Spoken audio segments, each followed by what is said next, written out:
ഒരു തുള്ളി വെള്ളവും വെളിച്ചവുമില്ലാതെ സ്വന്തം വീട്ടിനുള്ളിൽ അകപ്പെട്ടു പോയൊരു കുടുംബം. ജനലും വാതിലും തുറക്കാൻ നോക്കിയപ്പോൾ ഒരു പോറൽ പോലും അതിനു വീഴുന്നില്ല. കാരണം പുറത്തു പെയ്യുന്ന മഴ വെറുമൊരു മഴയല്ലായിരുന്നു. മനുഷ്യനെ വേട്ടയാടി പിടിക്കുന്ന ഭീകര ജീവികളുടെ വരവായിരുന്നു അത്.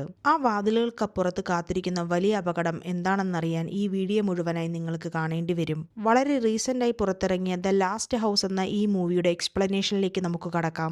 മൂവിയുടെ തുടക്കത്തിൽ ജെയ്സൺ കടലിൽ നിന്ന് മീൻ പിടിച്ചുകൊണ്ടിരിക്കുന്നതിനിടയിൽ ഒരു ഭയങ്കര മഴ വരാൻ പോകുന്നുണ്ടെന്ന് മനസ്സിലാക്കി. പെട്ടെന്ന് തന്നെ അയാൾ വീട്ടിലേക്ക് തിരിക്കുന്നു. അയാൾ വീട്ടിലെത്തിയപ്പോൾ തന്നെ മഴ തുടങ്ങുകയും ചെയ്തു. ജെയ്സൺ ഭാര്യയായ ആനിനെ ഉണർത്തിയ ശേഷം മക്കളായ ഗ്രേയുടെയും റൂത്തിന്റെയും കൂടെ ബ്രേക്ക്ഫാസ്റ്റ് കഴിക്കുന്നുണ്ട്. ബ്രേക്ക്ഫാസ്റ്റിന് ശേഷം ക്രിസ്മസ് ട്രീ വാങ്ങാൻ വേണ്ടി അവർ തീരുമാനിച്ചിരുന്നു. ആൻ റെഡിയാകാൻ സമയമെടുക്കുന്നത് കൊണ്ട് ജെയ്സൺ തന്റെ 2 മക്കളോടും വണ്ടിയിൽ പോയിരിക്കാൻ പറഞ്ഞു കീ കൊടുക്കുന്നു. കുട്ടികൾ ഫ്രണ്ട് ഡോർ തുറക്കാൻ ശ്രമിക്കുന്നുണ്ടെങ്കിലും അത് തുറക്കാൻ സാധിക്കാത്തതിനാൽ അവർ രണ്ടുപേരും പരസ്പരം വഴക്കിടുന്നുണ്ട്. അത് കേട്ട് ജെയ്സൺ വന്ന് ഫ്രണ്ട് ഡോർ തുറക്കാൻ നോക്കി. അപ്പോഴും അത് തുറക്കുന്നതേയില്ല. ആ ഡോർ ജാം ആയിട്ടുണ്ടെന്ന് കരുതി അയാൾ സൈഡ് ഡോർ തുറക്കാൻ നോക്കുന്നു. പക്ഷെ അതും തുറക്കുന്നില്ലായിരുന്നു. അപ്പോഴേക്ക് റെഡിയായിട്ട് ആനും അവിടെ എത്തിയിരുന്നു. ജെയ്സൺ അവളോട് വാതിലുകളൊന്നും തുറക്കാൻ പറ്റുന്നില്ല എന്ന് പറഞ്ഞു. എന്നിട്ട് അവർ 4 പേരും കൂടി ചേർന്ന് പുറത്തേക്കുള്ള വാതിലുകളും ജനലുകളും എല്ലാം തുറക്കാൻ നോക്കുന്നുണ്ട്. പക്ഷെ അതെല്ലാം പശ വെച്ചൊട്ടിച്ചതുപോലെ അനങ്ങുന്നതേ ഇല്ലായിരുന്നു. ഇത് ഏതെങ്കിലും കുട്ടികളോ മറ്റോ ചെയ്ത പ്രാങ്ക് ആയിരിക്കുമെന്ന് ആൻ പറയുന്നുണ്ടെങ്കിലും ജെയ്സൺ അങ്ങനെ തോന്നുന്നില്ല. അവർ തങ്ങളുടെ ഫോണും ലാപ്ടോപ്പും എല്ലാം ചെക്ക് ചെയ്യുകയാണ്. ഫോണിന്റെയും വൈഫൈയുടെയും സിഗ്നലുകളൊന്നും കിട്ടുന്നില്ലായിരുന്നു. എന്തോ കുഴപ്പമുണ്ടെന്ന് തോന്നിയ ജെയ്സൺ വാതിൽ ചവിട്ടി തുറക്കാൻ നോക്കിയെങ്കിലും പുറകുവശത്തേക്ക് അയാൾ തെറിച്ചു വീഴുന്നു. ഏതോ ശക്തമായ ഫോഴ്സ് അവനെ എറിഞ്ഞതുപോലെയാണ് വീണത്. അതിനുശേഷം അയാൾ ഒരു കമ്പി വെച്ച് ജനാലകളുടെ ഗ്ലാസ് പൊട്ടിക്കാൻ നോക്കുമ്പോൾ ഗ്ലാസിൽ ക്രാക്ക് വീഴുന്നുണ്ടെങ്കിലും അത് പൊട്ടുന്നില്ല. ആ ഗ്ലാസ് പൊട്ടാതിരിക്കാൻ എന്തോ അതിനെ കവർ ചെയ്തതുപോലെയായിരുന്നു. തങ്ങൾ മാത്രമല്ല ഇങ്ങനെ വീടിനുള്ളിൽ അകപ്പെട്ടതെന്നും തങ്ങളുടെ എല്ലാ അയൽക്കാരും അവരവരുടെ വീടുകളിൽ അകപ്പെട്ടിരിക്കുകയാണെന്നും ജെയ്സന് മനസ്സിലാകുന്നുണ്ട്. അതേസമയം അവരുടെ അയൽക്കാരിയായ സൂസൻ ജോഗിംഗ് കഴിഞ്ഞു വരുന്നതും അവളുടെ ഹസ്ബൻഡ് വീട്ടിൽ ട്രാപ്പ് ചെയ്ത് കിടക്കുന്നതും കാണുന്നു. അയാളെ രക്ഷിക്കാൻ ആരെയെങ്കിലും സഹായത്തിന് വിളിക്കാൻ അവൾ പോകുന്നു. അത് കണ്ട ജെയ്സനും ഫാമിലിക്കും സമാധാനമാകുന്നുണ്ട്. അവൾ പോയി പോലീസിനെ വിളിച്ചു കൊണ്ടുവരുന്നതും കാത്ത് എല്ലാവരും വിൻഡോയുടെ അടുത്ത് തന്നെയുണ്ട്. അവരെ പോലെ തന്നെ ജെയ്സന്റെ എല്ലാ അയൽവാസികളും രക്ഷിക്കാൻ ആരെങ്കിലും വരുമെന്ന് പ്രതീക്ഷിച്ച് ജനാലയുടെ അരികിൽ തന്നെ ഉണ്ട്. എല്ലാവർക്കും ഈ സിറ്റുവേഷൻ ഭയങ്കര സ്ട്രേഞ്ച് ആയിട്ട് തോന്നി. എന്താണ് ഇങ്ങനെ സംഭവിക്കാൻ കാരണം? ആർക്കും മനസ്സിലാകുന്നതേയില്ല. ഓപ്പോസിറ്റ് വീട്ടിലുള്ള മിസ്റ്റർ റിച്ചാർഡ്സൺ സ്ലേറ്റിൽ മെസ്സേജുകൾ എഴുതി ജെയ്സനുമായിട്ട് കമ്മ്യൂണിക്കേറ്റ് ചെയ്യാൻ തുടങ്ങി.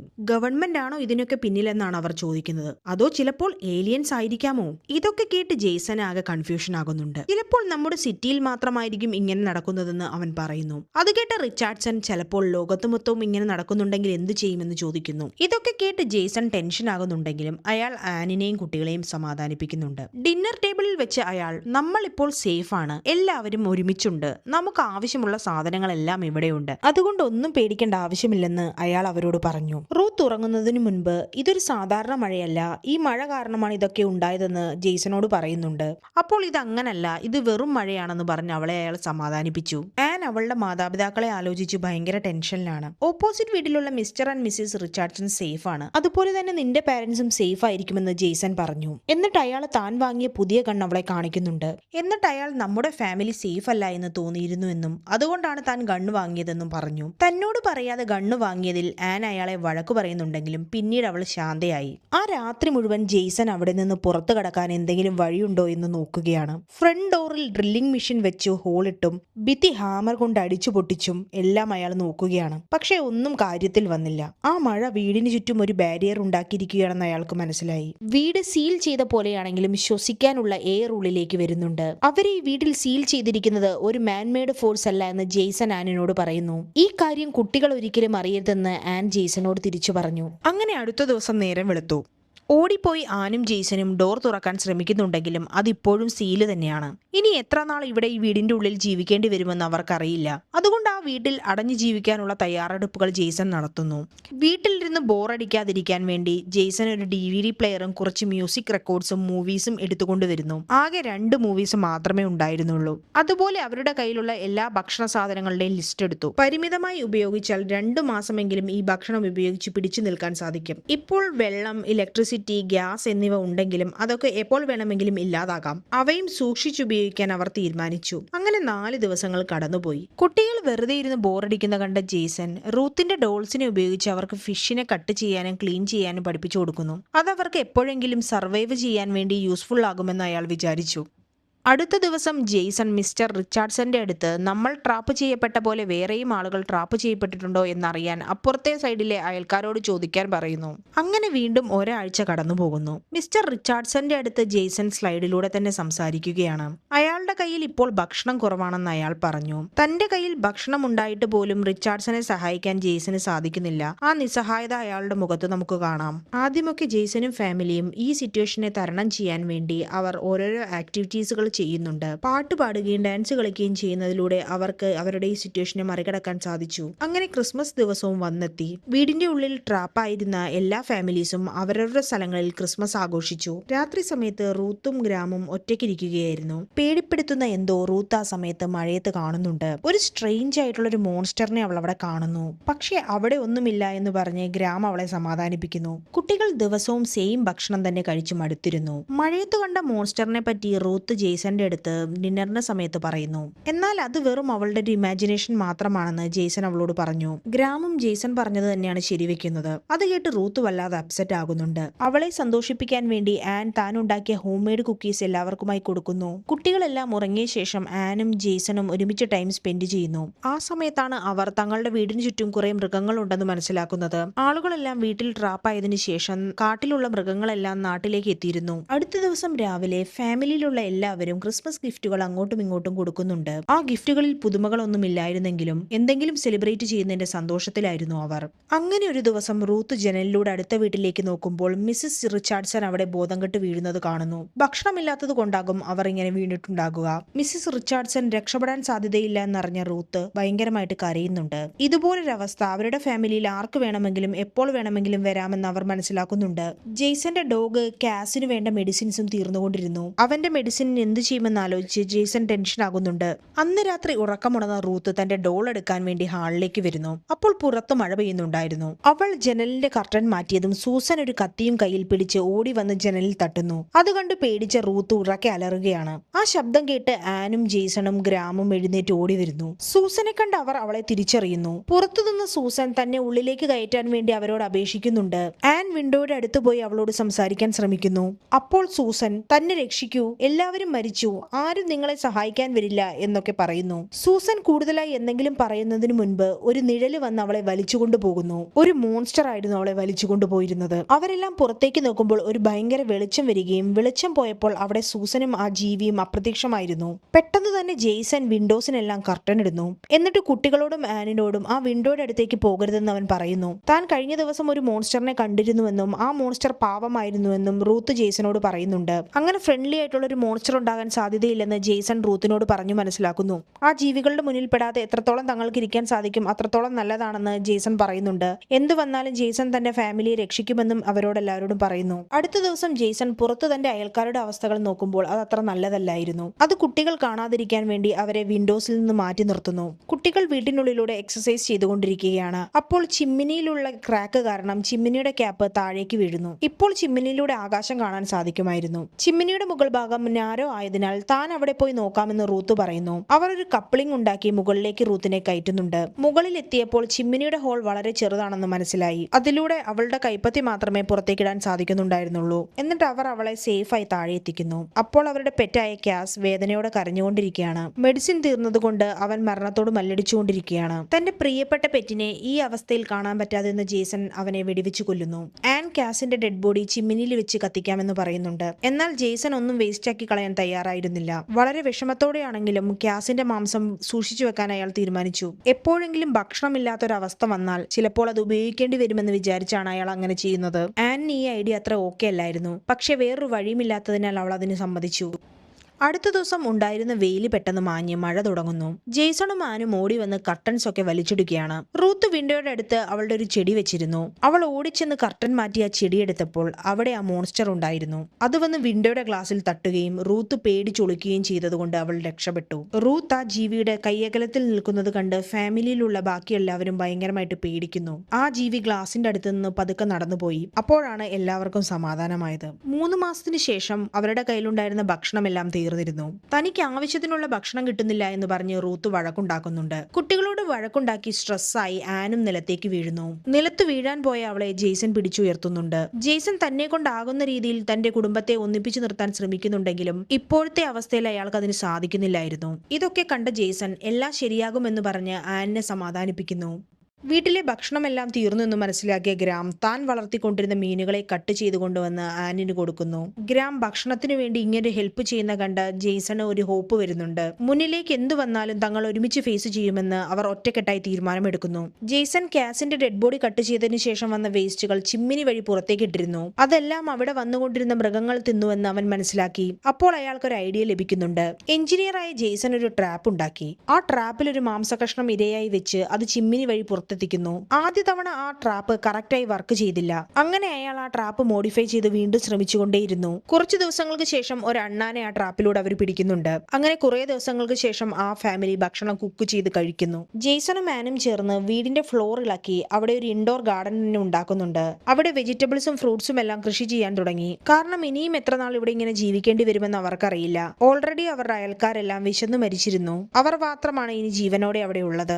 ദിവസവും ജെയ്സൺ ട്രാപ്പ് വെച്ച് ഓരോരോ മൃഗങ്ങളെ പിടിച്ചു കൊണ്ടുവരാൻ തുടങ്ങി. അയാൾ ട്രാപ്പ് ചെയ്യുന്ന രീതിയും ഓരോ ദിവസം കഴിയുന്തോറും മെച്ചപ്പെട്ടു വരുന്നുണ്ട്. അങ്ങനെ വീണ്ടും കുറെ മാസങ്ങൾ അവർ സന്തോഷത്തോടെ അവിടെ ജീവിക്കുന്നുണ്ട്. അതിനുശേഷം അവരുടെ ഇലക്ട്രിസിറ്റിയും കട്ടായി. അങ്ങനെ 5 വർഷങ്ങൾ കഴിഞ്ഞിരുന്നു. കുട്ടികളൊക്കെ വലുതായി. വീടിന് പുറത്തുള്ള ലോകവും വല്ലാതെ മാറിയിരുന്നു. ഇക്കഴിഞ്ഞ വർഷങ്ങളിലെല്ലാം ജെയ്സൺ മൃഗങ്ങളെയെല്ലാം ട്രാപ്പ് ഉപയോഗിച്ച് പിടിച്ച് വീട്ടിലേക്ക് ഭക്ഷണമായി എത്തിച്ചുകൊണ്ടിരുന്നു. അയാളുടെ ട്രാപ്പും ഭയങ്കരമായിട്ട് മെച്ചപ്പെട്ടിരുന്നു. ഇപ്പോൾ അയാളുടെ ട്രാപ്പ് ഓട്ടോമാറ്റിക് ആണ് വർക്ക് ചെയ്യുന്നത്. പോകെ പോകെ ജെയ്സന് തന്റെ ഫാമിലിയുമായിട്ടുള്ള മാനസികമായ അടുപ്പം കുറഞ്ഞു വന്നു. ഇപ്പോൾ എങ്ങനെയും സർവൈവ് ചെയ്യുക എന്ന് മാത്രമാണ് അയാളുടെ പ്ലാൻ. കുട്ടികൾ രണ്ടുപേരും ഇവിടെ ഇങ്ങനെ ജീവിച്ച് ഭയങ്കര ഫ്രസ്ട്രേറ്റഡ് ആയിക്കൊണ്ടിരിക്കുകയാണ്. ഇക്കാര്യം ആനിന് നന്നായിട്ട് മനസ്സിലാകുന്നുണ്ട്. വർഷങ്ങൾ കഴിയുന്തോറും വീടിന്റെ ക്രാക്കും കൂടിക്കൊണ്ടിരിക്കുകയാണ്.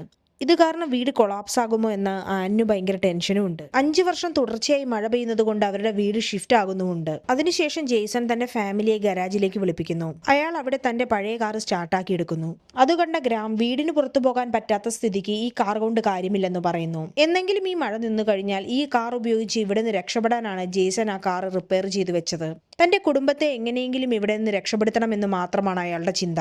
കുട്ടികൾ ഈ അടഞ്ഞ സ്ഥലത്ത് വളരുന്നത് കൊണ്ട് അവർക്കും വല്ലാത്ത ബുദ്ധിമുട്ടുകളുണ്ട്. അതുകൊണ്ട് അവരോട് പഴയ പോലെ സ്നേഹത്തോടെ പെരുമാറാൻ ആൻ ജെയ്സനോട് പറയുന്നുണ്ട്. അപ്പോൾ വീണ്ടും മഴ പെയ്യാൻ തുടങ്ങി. എല്ലാവരും ചേർന്ന് കർട്ടൻ അടച്ചു. അപ്പോഴേക്കും ഒരു മോൺസ്റ്റർ ആ വാതിലിനടുത്ത് എത്തിയതായി ജെയ്സൺ കണ്ടു. സാധാരണ സംഭവിക്കുന്നതിൽ നിന്ന് വ്യത്യസ്തമായ ഒരു സംഭവം അന്ന് നടന്നു. ഇത്ര വർഷങ്ങളായി മഴയാൽ അടഞ്ഞിരുന്ന ഡോർ തുറന്ന് മോൺസ്റ്റർ അകത്തേക്ക് വരുന്നു. ഫാമിലിയിലുള്ള എല്ലാവരും മോൺസ്റ്റർ കാണാതെ പെട്ടെന്ന് ഒളിച്ചു. ആ വാതിൽ മുഴുവൻ മലർക്കെ തുറന്നിട്ടിട്ടാണ് ആ മോൺസ്റ്റർ ഉള്ളിലേക്ക് കയറിയത്. മോൺസ്റ്റർ ആ റൂമിലെല്ലാം കയറി അവിടെ ആരെങ്കിലും ഉണ്ടോ എന്ന് നോക്കുകയാണ്. അത് വീടിനുള്ളിലൂടെ നടക്കുമ്പോൾ ചെടിയിലും വെള്ളത്തിലുമെല്ലാം അതിന്റെ ശരീരത്തിലെ ദ്രാവകങ്ങൾ വീഴുന്നുണ്ട്. ആ ദ്രാവകങ്ങൾ വീണ ചെടിയും വെള്ളവും എല്ലാം നശിച്ചു പോവുകയാണ്. കുറെ സമയം അതിലൂടെ നടന്നു നോക്കിയ മോൺസ്റ്റർ പുറത്തു നിന്നൊരു പ്രത്യേക ശബ്ദം കേട്ട് പുറത്തേക്ക് പോകുന്നുണ്ട്. മോൺസ്റ്റർ പോയ ശേഷവും വാതിൽ തുറന്നു കിടക്കുന്നത് കണ്ട ഗ്രാം അതിലൂടെ പുറത്തേക്ക് ഇറങ്ങി ഓടാൻ നോക്കുന്നു. അവൻ പുറത്തേക്ക് ഓടുന്നത് കണ്ട് ജെയ്സൺ അവനെ പിടിക്കുമ്പോഴേക്ക് ആ വാതിൽ അടഞ്ഞു. ഒളിച്ചിരുന്ന റൂത്തിന്റെ ശരീരത്തിൽ ആ മോൺസ്റ്ററിന്റെ ശരീരത്തുള്ള ദ്രാവകം വീണിരുന്നു. അതൊരു സോൾട്ട് വാട്ടർ ആണെന്ന് അവർക്ക് മനസ്സിലായി. അപ്പോഴേക്കും മഴ നിന്ന് വെയിൽ വന്നിരുന്നു. ഇപ്പോൾ വാതിൽ തുറക്കാൻ പറ്റുമെന്ന് വിചാരിച്ച് അവർ അതിന് ശ്രമിക്കുന്നുണ്ട്. പക്ഷേ അതിന് സാധിക്കുന്നില്ല. അവർ കണ്ട മോൺസ്റ്റേഴ്സ് കടലിൽ നിന്ന് വന്നതാകാൻ സാധ്യതയുണ്ടെന്ന് റൂത്തിന് തോന്നുന്നു. അതുകൊണ്ടായിരിക്കും അവർക്ക് മഴയെ കൺട്രോൾ ചെയ്യാനുള്ള കഴിവുള്ളതെന്നും അവൾ പറയുന്നു. ആ ജീവികൾ ഈ ലോകം പിടിച്ചെടുക്കാൻ വന്നവരല്ലെന്നും അവരും നമ്മളെപ്പോലെ ഇവിടെ തന്നെ ജീവിക്കുന്നവരാണെന്നും അവൾ പറഞ്ഞു. ഇത് കേട്ട ജെയ്സൺ ഇത് നമ്മുടെ വീടാണെന്നും നമ്മൾ ഇവിടെയാണ് ജീവിക്കുന്നതെന്നും അവളോട് പറയുന്നുണ്ട്. അവളോട് പേടിക്കാതെ സമാധാനമായിരിക്കാനും അയാൾ പറയുന്നു. വീടിനുള്ളിലേക്ക് വന്ന മോൺസ്റ്റർ തന്റെ പ്ലാന്റുകളെല്ലാം നശിപ്പിച്ചതായി ആനിന് മനസ്സിലായി. അവർ കൃഷി നടത്തിക്കൊണ്ടിരുന്ന മണ്ണും ഒന്നിനും കൊള്ളാതായി. അതുപോലെ കുടിവെള്ളവും ഉപയോഗശൂന്യമായി തീർന്നു. വെള്ളവും ഭക്ഷണവും ഇല്ലാതെ അവർക്ക് കൂടുതൽ സമയം പിടിച്ചു നിൽക്കാൻ പറ്റില്ല. ബാക്കിയുള്ളവർ മരിച്ച പോലെ അവരും മരിക്കുമോ എന്ന് ആനിന് പേടിയുണ്ട്. അതവൾ ജെയ്സന്റെ അടുത്ത് പറയുന്നു.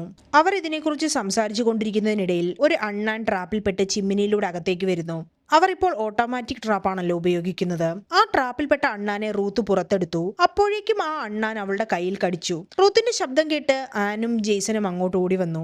റൂത്തിന് അണ്ണാന്റെ കടി കിട്ടിയതുകൊണ്ട് ജെയ്സൺ അപ്പോൾ തന്നെ അതിനെ കൊന്നു. അന്ന് രാത്രി അണ്ണാൻ കടിച്ച മുറിവ് കാരണം റൂത്തിന്റെ കണ്ടീഷൻ ഭയങ്കര മോശമാകുന്നുണ്ട്. അവൾക്ക് ഭയങ്കര പനിയായിരുന്നു. ബാക്കിയുള്ള കുറച്ചു വെള്ളം പോലും അവർ അവൾക്ക് തന്നെ കൊടുത്ത് അവളെ എങ്ങനെയെങ്കിലും രക്ഷിക്കണമെന്ന് വിചാരിക്കുന്നുണ്ട്. അവരുടെ കയ്യിൽ ആന്റിബയോട്ടിക് ഇല്ലാത്തത് കൊണ്ട് അതിന് സാധിക്കുന്നില്ല. സ്വന്തം മകളുടെ കണ്ടീഷൻ കണ്ട് ഫ്രസ്ട്രേറ്റഡ് ആയ ജേസൺ തന്റെ കാർ ഉപയോഗിച്ച് ഗാരേജിന്റെ ഡോർ എങ്ങനെയെങ്കിലും ഇടിച്ചു തകർക്കാൻ നോക്കുന്നു. എന്നാൽ ആ ഡോറിനൊരു ചുളിവ് പോലും പറ്റുന്നില്ല. അങ്ങനെ കുറെ പ്രാവശ്യം ഇടിച്ച ജേസന്റെ കാർ പൊട്ടി അയാൾക്ക് തന്നെ പരിക്കേൽക്കുന്നു. അപ്പോഴേക്കും അയാളുടെ ഫാമിലി ആ ശബ്ദം കേട്ട് ഗാരേജിൽ എത്തിയിരുന്നു. അവരുടെ വീടിന്റെ അടിയിലുള്ള സ്ഥലം ഷിഫ്റ്റ് ആവുന്ന കാര്യം ഓർത്ത ജേസന് ഒരു ഐഡിയ കിട്ടുന്നുണ്ട്. അയാൾ വീടിന്റെ ഫ്ലോർ പൊളിക്കാൻ തുടങ്ങുകയും കുറച്ചു സമയത്തിനുള്ളിൽ വീടിന്റെ താഴെയുള്ള അഴുക്കുചാലിലേക്കുള്ള ഒരു വഴി കണ്ടെത്തുകയും ചെയ്യുന്നു. ആ വഴി ഭയങ്കര നാരോ ആയതിനാൽ ജേസൺ അതിനുള്ളിൽ കയറാൻ സാധിക്കില്ല. അതുകൊണ്ട് ആൻ അതിലൂടെ പോകാൻ തീരുമാനിച്ചു. ആ അഴുക്കുചാലുള്ള പാസേജ് അവരുടെ അടുത്ത വീടുകളിലേക്ക് പോകാനുള്ള ഒരു വഴിയായിരുന്നു. മിസ്റ്റർ റിച്ചാർഡ്സൺ ഒരു ഡെന്റിസ്റ്റ് ആയതിനാൽ അയാളുടെ വീട്ടിൽ ആന്റിബയോട്ടിക് ഉണ്ടാകുമെന്ന് ജേസൺ ആനോട് പറയുന്നു. ആൻ ആ നാരോ പാസേജിലൂടെ അഴുക്കുചാലിലും അവിടെ നിന്ന് റിച്ചാർഡ്സന്റെ വീട്ടിലും എത്തുന്നു. ജെയ്സണും ഗ്രാമനും അവൾ റിച്ചാർഡ്സന്റെ വീട്ടിൽ സേഫായി എത്തിയെന്നറിഞ്ഞപ്പോൾ സമാധാനമായി. ആൻ അവിടെ മിസ്സിസ് റിച്ചാർഡ്സന്റെ ജീർണിച്ച ശരീരവും കണ്ടു. ആ വീട് വർഷങ്ങളായി വെള്ളത്തിൽ മുങ്ങിക്കിടക്കുകയായിരുന്നെന്ന് അവൾക്ക് മനസ്സിലായി. അപ്പോഴേക്കും മഴ പെയ്യാൻ തുടങ്ങിയിരുന്നു. ആൻ ആ വീട് മുഴുവൻ പരിശോധിച്ച് അവസാനം ആന്റിബയോട്ടിക്സ് കണ്ടെത്തുന്നു. അപ്പോഴേക്കും കുറച്ച് മോൺസ്റ്റേഴ്സ് ആ വീടിനുള്ളിൽ എത്തിയിരുന്നു. അവൾ പതുക്കെ ബേസ്മെന്റിലേക്ക് നീങ്ങി. അപ്പോൾ ഡീകമ്പോസ് ആയ മിസ്റ്റർ റിച്ചാർഡ്സന്റെ ഡെഡ് ബോഡി കണ്ടവൾ പേടിച്ച് നിലവിളിച്ചു. എന്നിട്ട് പെട്ടെന്ന് ബേസ്മെന്റിലേക്ക് ഓടി. അവൾ ആ ടണലിലൂടെ തന്റെ വീട്ടിലേക്ക് ഓടുമ്പോൾ ആ ടണലിൽ നിറയെ വെള്ളം നിറഞ്ഞുകൊണ്ടിരിക്കുകയായിരുന്നു. അവളെ ഏതോ ഒരു മോൺസ്റ്റർ കണ്ട് അവളുടെ പിന്നാലെ വന്നു. വേറൊരു വഴിയുമില്ലാതെ തന്റെ കയ്യിലുള്ള ഗണ്ണുപയോഗിച്ച് അവൾ ആ മോൺസ്റ്ററിനെ വെടിവെക്കുന്നു. ഗൺഷോട്ടിന്റെ ശബ്ദം കേട്ട് എന്തോ പ്രശ്നമുണ്ടായി എന്ന് മനസ്സിലാക്കിയ ജേസൺ പാസേജിന്റെ അടുത്തുണ്ടായിരുന്ന ആനിനെ വലിച്ചു കയറ്റുന്നു. ആ മോൺസ്റ്ററും അവളുടെ പിന്നാലെ ആ ടണലിലൂടെ ഉള്ളിലേക്ക് കടക്കാൻ ശ്രമിക്കുന്നുണ്ടായിരുന്നു. അത് മനസ്സിലാക്കിയ ജേസൺ വലിയ കല്ലുകൊണ്ട് ആ ടണൽ അടയ്ക്കുന്നു. റൂത്തിന് ആന്റിബയോട്ടിക്സ് കൊടുത്ത ശേഷം റൂത്തിന്റെ അസുഖം കുറയുന്നത് കണ്ട് കുടുംബത്തിന് മുഴുവൻ സമാധാനമാകുന്നുണ്ട്. അതിനുശേഷം ജെയ്സൺ ആനിനോട് മോൺസ്റ്റേഴ്സിന് നമ്മൾ ജീവനോടെ ഉണ്ടെന്നറിയാം. എപ്പോഴാണെങ്കിലും അവർ നമ്മെ തേടി വരും. നമ്മളെ അവർ കൊല്ലുന്നതിനു മുന്നേ നമുക്ക് അവറ്റകളെ കൊല്ലണം. എല്ലാവരും അതിന് സമ്മതിക്കുന്നു. അങ്ങനെ ആ ഫാമിലി ഒരുമിച്ച് മോൺസ്റ്റേഴ്സിനെ തോൽപ്പിക്കാൻ തയ്യാറെടുക്കുന്നു. അവർ വീടിന്റെ പല ഭാഗങ്ങളിലായി കുറെ ട്രാപ്പുകൾ ഉണ്ടാക്കുന്നു. മോൺസ്റ്ററിനെ പറ്റിച്ച് ആ ട്രാപ്പിൽ കുടുക്കി അവറ്റകളെ കൊണ്ട് ഡോർ തുറപ്പിക്കുവാനാണ് അവരുടെ പ്ലാൻ. അവർ ഈ ട്രാപ്പുകളെല്ലാം സെറ്റ് ചെയ്യാൻ തുടങ്ങിയപ്പോഴേക്കും റൂത്തിന്റെ അസുഖം മാറി അവൾ ഓക്കെ ആയി തുടങ്ങി. അങ്ങനെ ഒരുക്കങ്ങളെല്ലാം പൂർത്തിയായ ശേഷം അവർ മോൺസ്റ്ററിനെതിരെ പോരാടാൻ തീരുമാനിച്ചു. എല്ലാവരും അവരവരുടെ പൊസിഷനിൽ സ്ഥലം പിടിച്ചു. അപ്പോഴേക്കും എല്ലാ സൈഡിൽ നിന്നും വെള്ളം അവരുടെ വീട്ടിലേക്ക് അടിച്ചു കയറി. ആദ്യം റിച്ചാർഡ്സന്റെ വീട്ടിലും ഇതുപോലെ തന്നെയാണ് ഉണ്ടായത്. ജെയ്സണും ഫാമിലിയും ഒരുമിച്ച് നിന്ന് മോൺസ്റ്റർ എത്തിയപ്പോൾ അതിനെതിരെ ഫൈറ്റ് ബാക്ക് ചെയ്തു. ആൻ ഒരു ഹോം മെയ്ഡ് ബോംബ് മോൺസ്റ്ററിനെതിരെ എറിഞ്ഞ് അതിനെ കത്തിച്ചു. അത് വീണ്ടും അറ്റാക്ക് ചെയ്യാൻ വന്നപ്പോൾ ജെയ്സൺ ഒരു കുന്തം കൊണ്ട് അതിനെ എറിഞ്ഞു. ആദ്യത്തെ മിസ്സായെങ്കിലും വീണ്ടും ജെയ്സൺ കുന്തം കൊണ്ട് അതിനെ അറ്റാക്ക് ചെയ്തു. ഇപ്രാവശ്യം മോൺസ്റ്ററിന് കുറച്ചു കൂടുതൽ ഇഞ്ചുറി ആയി. കുടുംബം മുഴുവൻ മുകളിലെ സ്റ്റോറേജ് റൂമിൽ ഒളിച്ചെങ്കിലും ആ ജീവി അവരെ പിന്തുടർന്നു. അവരെ പിടിക്കുമെന്നായപ്പോൾ എല്ലാവരും ചേർന്ന് ആ ജീവിയെ ആക്രമിച്ച് അവരുടെ കാറിൽ കട്ടിയുള്ള റോപ്പ് വെച്ച് ആ ജീവിയെ ട്രാപ്പ് ചെയ്തു. അതിൽ നിന്ന് രക്ഷപ്പെടാൻ മോൺസ്റ്റർ ശ്രമിച്ചപ്പോൾ ആ റോപ്പ് കൂടുതൽ ടൈറ്റ് ആകുകയാണ് ചെയ്തത്. അപ്പോൾ ജെയ്സൺ അതിന്റെ അടുത്തു ചെന്ന് കത്തികൊണ്ട് ഭീഷണിപ്പെടുത്തി അതിനോട് വാതിൽ തുറക്കാൻ പറഞ്ഞു. അപ്പോൾ റൂത്ത് അയാളെ തടയുന്നുണ്ട്. എന്നിട്ട് അവൾ അച്ഛാ, നമ്മൾ ഇതിനെ കൊന്നാൽ നമ്മൾ ഒരിക്കലും പുറത്തിറങ്ങാൻ പറ്റില്ല എന്ന് പറയുന്നു. ആ മോൺസ്റ്ററിനെ നോക്കിയ ജെയ്സൺ അത് അഗ്രസീവ് ആകുന്നില്ല എന്ന് മനസ്സിലാക്കി. അതിന്റെ മുഖത്ത് ഒരു ഭയമാണ് അയാൾ കണ്ടത്. അപ്പോൾ അയാൾ തന്റെ അടുത്ത് റൂത്ത് പറഞ്ഞ കാര്യം ഓർക്കുന്നു. എല്ലാ മോൺസ്റ്ററും ദുഷ്ടന്മാരല്ല, പാവങ്ങളും ഉണ്ടെന്ന് അയാൾക്ക് തോന്നി. അപ്പോൾ ജെയ്സൺ ആ മോൺസ്റ്ററിന്റെ ശരീരത്തിൽ കെട്ടിയിരുന്ന കയറ് കത്തിവെച്ച് കട്ട് ചെയ്ത് അതിനെ സ്വതന്ത്രനാക്കി. എന്നിട്ട് ആ കത്തി വലിച്ചെറിയുകയും ചെയ്തു. അപ്പോഴേക്കും മോൺസ്റ്റർ പതുക്കെ എഴുന്നേറ്റ് നിന്നു. എന്നിട്ട് ജെയ്സനെയും ഫാമിലിയെയും ഒരു നിമിഷം നോക്കി. അതിനുശേഷം ആ മോൺസ്റ്റർ അവർക്ക് വേണ്ടി ആ വാതിൽ തുറന്നു കൊടുക്കുകയാണ്. അങ്ങനെ വർഷങ്ങൾക്ക് ശേഷം ജെയ്സനും ഫാമിലിയും ആ വീട്ടിൽ നിന്ന് പുറത്തേക്കിറങ്ങി. അപ്പോഴേക്കും വേറെ കുറെ മോൺസ്റ്റേഴ്സ് വേറെ എവിടുന്നൊക്കെയോ വരികയും അവരുടെ ചുറ്റും നിൽക്കുകയും ചെയ്തു. ജെയ്സനെയും ഫാമിലിയെയും വെറുതെ വിട്ട മോൺസ്റ്റർ വീടിന്റെ പുറത്തേക്ക് വരികയും ബാക്കിയുള്ള മോൺസ്റ്റേഴ്സിനോട് ആ ഫാമിലിയെ വെറുതെ വിടാനും സിഗ്നൽ കൊടുക്കുന്നുണ്ട്. അപ്പോൾ അവിടെ ഉണ്ടായിരുന്ന എല്ലാ മോൺസ്റ്റേഴ്സും അവിടം വിട്ടു പോകുന്നു. ഈ സമയത്ത് അവരുടെ വീട് ഫുള്ളായി ഇടിഞ്ഞു പൊളിഞ്ഞ് താഴേക്ക് വീഴുന്നുണ്ട്. അങ്ങനെ വർഷങ്ങൾക്ക് ശേഷം ഒരിക്കലും നിൽക്കാതിരുന്ന മഴ നിന്നു. ചുറ്റും നോക്കിയ ഫാമിലിക്ക് മുഴുവൻ സിറ്റി നശിച്ചതായി മനസ്സിലായി. അവർക്ക് കിട്ടാനുള്ള ആവശ്യ സാധനങ്ങളെല്ലാം എടുത്തുകൊണ്ട് ഒരു ബോട്ടിൽ പുതിയൊരു സ്ഥലം തേടി അവർ യാത്ര തിരിക്കുകയാണ്. അവർ ആ മോൺസ്റ്ററിനെ വെറുതെ വിട്ടതുകൊണ്ടാണ് അവർ ഇവിടെ നിന്ന് രക്ഷപ്പെട്ടത്. ആ മോൺസ്റ്റർ അവരെ പോലെ തന്നെയാണെന്നും അവരും തങ്ങളുടെ വീട് തന്നെയാണ് പ്രൊട്ടക്ട് ചെയ്യാൻ നോക്കിയതെന്നും റൂത്ത് വിശ്വസിച്ചു. അവർ അങ്ങനെ ആ ബോട്ടിൽ പോകുമ്പോൾ അവരെ പോലെ തന്നെ രക്ഷപ്പെട്ട ഒരു കൂട്ടം ആളുകൾ റേഡിയോയിലൂടെ കോൺടാക്ട് ചെയ്യാൻ ശ്രമിക്കുന്നത് കാണിച്ചുകൊണ്ടാണ് ഈ മൂവിയുടെ അവസാനിക്കുന്നത്. നിങ്ങൾക്ക് ഈ മൂവിയുടെ എക്സ്പ്ലനേഷൻ ഇഷ്ടപ്പെട്ടിട്ടുണ്ടെങ്കിൽ ഞങ്ങളുടെ ചാനൽ സബ്സ്ക്രൈബ് ചെയ്യുക. ഇനി ഒരു പുതിയ മൂവിയുമായിട്ട് വരുന്നവരെ ടേക്ക് കെയർ ആൻഡ് ബൈ.